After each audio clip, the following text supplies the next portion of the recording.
Today we're going to make spicy sausage with pasta. This is gemelli, but you can use any you want. And spinach, fresh spinach. Here's all the other ingredients that you need for this recipe. It's similar to this cream sausage one, but this one, the cream sausage is more on the heavy side. The one we're going to make today is more on the light side.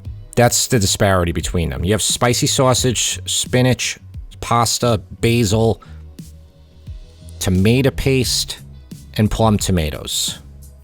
Also going to add some white wine in there. I have Pinot Grigio, but it doesn't really matter. Just use a dry white wine.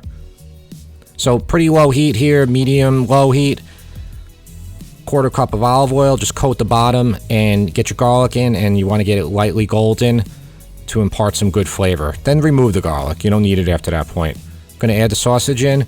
This is taken from the casing. I bought it this way. If you can't find sauce, spicy Italian spicy sausage out of the casing, just take a knife, cut it, and remove it.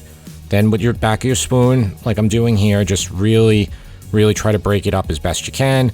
It'll be easier if you have a coarse sausage versus a fine sausage.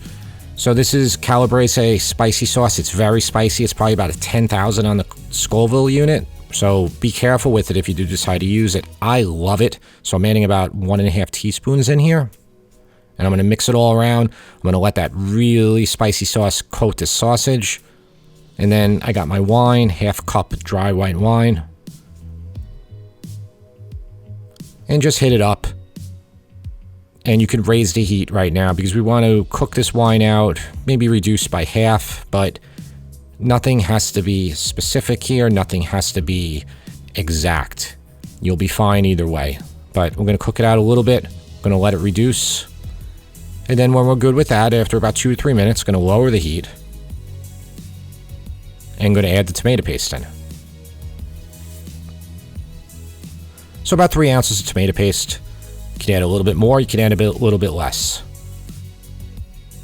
Fry out your paste for about 6 or 7 minutes. It'll take a little bit of the bitterness, a little bit of the acidity out of it.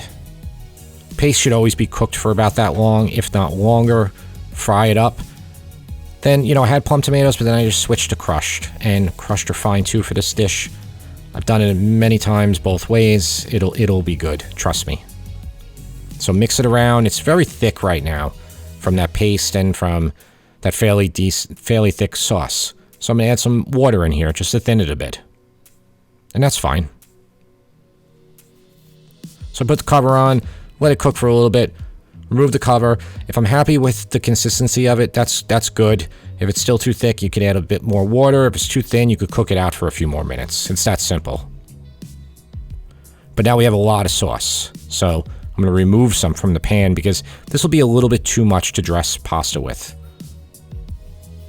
And my pasta is very al dente. I'm going to add it straight into that sauce. Remember, I have some reserved on the side. And just get it all in there. That's why you're always better off starting with not so much at this point. Mix it around. If you need to add a bit more, you just add it right back. It's that simple. So we're going to mix it around and let this, we really want the sauce to grab the pasta.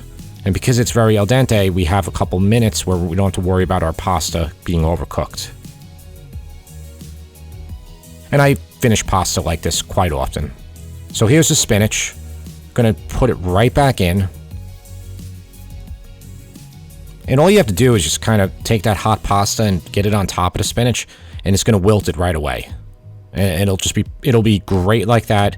Spinach just needs a bit of heat. Spinach could be a little bland here, so taste it again after adding all that spinach. Add your salt and pepper if you need any more. And then here's that basil, about a half a cup chopped. Get that all in there, mix that all around. Keep testing it, keep tasting it. Make sure it's great before you serve it.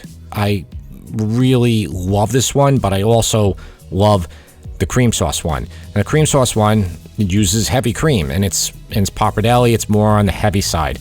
Definitely check that one out too, and I will see you next time.